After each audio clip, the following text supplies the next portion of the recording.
तो ट्रेन हादसे की अगर हम बात करें तो एक बार फिर से बालासोर की याद दिला दी थी इस ट्रेन हादसे ने। अच्छी बात जो रही है वो ये कि कम से कम उस तरह का जान माल का नुकसान नहीं हुआ है। फिर से एक रेल हादसा हुआ है, एक बार फिर से वही सफाई दी गई है और एक बार फिर से वही सियासत देखने को मिली है। तस्वीरें देखिए, भीषण सड़क हादसा और उसके बाद कैसे डब्बे आपस में ही चिपक गए थे। इंजन का हाल देखकर आप अंदाजा लगा सकते हैं कि कितना भयानक ये ट्रेन हादसा रहा है। उसके बाद देखिए घायल मुसाफिरों को, इस घटना में 2 लोगों की जान चली गई है और बचाव और राहत का काम लगातार जारी है। सबसे पहले काम किया जा रहा है कि जल्द से जल्द इस रेस्क्यू ऑपरेशन को खत्म किया जाए।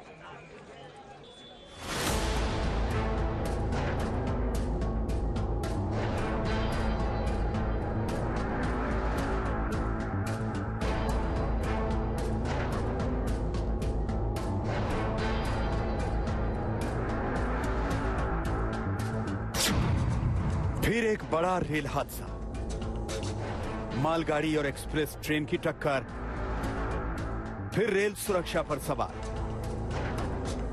तस्वीरें बता रही हैं कि हादसा कितना भीषण था। डिब्बों का यह हाल बता रहा है कि टक्कर जोरदार थी और घातक थी। हादसा उस वक्त हुआ जब सुबह होने में देर थी और सारे मुसाफिर गहरी नींद में थे। सुबह करीब 3:45 बजे बड़े धमाके के साथ ट्रेन रुक गई।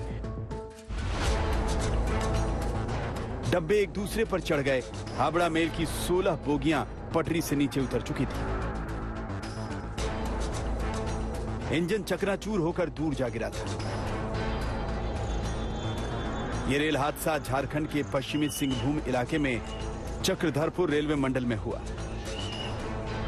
120 की रफ्तार से हावड़ा मेल जा रही थी और इसी दौरान ट्रेन बड़ा बंधु रेलवे स्टेशन के पास हादसे का शिकार हुई। असल में एक मालगाड़ी बड़ा बंबू और राज खरसावा स्टेशन के बीच डाउन लाइन पर डीरेल हुई थी।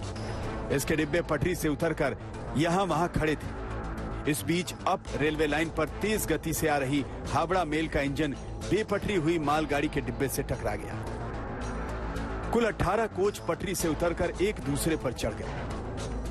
घटना जो है वो भोर तड़के करीब 3:45 की है और उस दौरान यहां आसपास के ग्रामीणों ने मिलकर किसी तरीके से बचाव राहत का काम शुरू किया और उसके बाद धीरे धीरे प्रशासन के लोग यहां पहुंचने शुरू हुए और उसके बाद जो है ये अभी तक का ये माहौल है। अब तक जो जानकारी मिली है उसमें 2 यात्रियों के मौत की खबर है, जिसमें से एक शव जो है वो निकाल लिया गया है और एक शव को निकालने का प्रयास जारी है। तो ये बहुत ही बड़ा रेल हादसा चक्रधरपुर रेल मंडल में देखने को मिला है आज। देखिए डिब्बे कैसे एक दूसरे में घुस गए। इसमें सवार मुसाफिर बुरी तरह घायल हो गए। हादसे में 2 मुसाफिरों की मौत हुई। घटनास्थल पर एक्सीडेंटल रिलीफ वैन भेजी गई। वहां घटनास्थल पर घायलों को एम्बुलेंस के जरिए चक्रधरपुर रेलवे अस्पताल इलाज के लिए भेजा गया। कई मुसाफिर पैदल ही हादसे के बाद सुरक्षित जगह की तरफ बढ़ते दिखे। कई मुसाफिर घायल हालत में ट्रेन के पास खड़े दिखे। रात को हादसे के बाद मुसाफिर खुले में बैठे थे। रेलवे की राहत मुहिम सुबह से शुरू हो पाई। इस हादसे ने एक बार फिर यह बता दिया कि रेल सुरक्षा के दावे चाहे जितने हों, लेकिन अभी भी रेल पूरी तरह सुरक्षित नहीं है। इसी हादसे में सवाल यह भी कि डीरेल मालगाड़ी की खबर हावड़ा मेल के ड्राइवर तक क्यों नहीं पहुंची। गनीमत रही कि हादसे में सिर्फ 2 मौतें हुई, लेकिन इससे रेल सुरक्षा को लेकर सवाल जस का तस है।